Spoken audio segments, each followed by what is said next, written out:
सबसे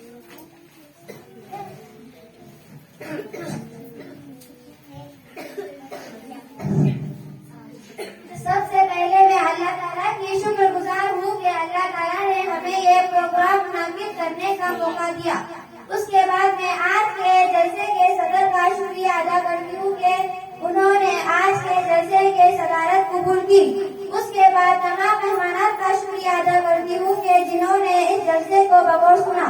उसके बाद तमाम असातिज़ा का शुक्रिया अदा करती हूँ कि जिन्होंने इस प्रोग्राम को मुनाकिद किया। उसके बाद तमाम भाई बहनों का शुक्रिया अदा करती हूँ कि आपने इस प्रोग्राम को बगौर सुना।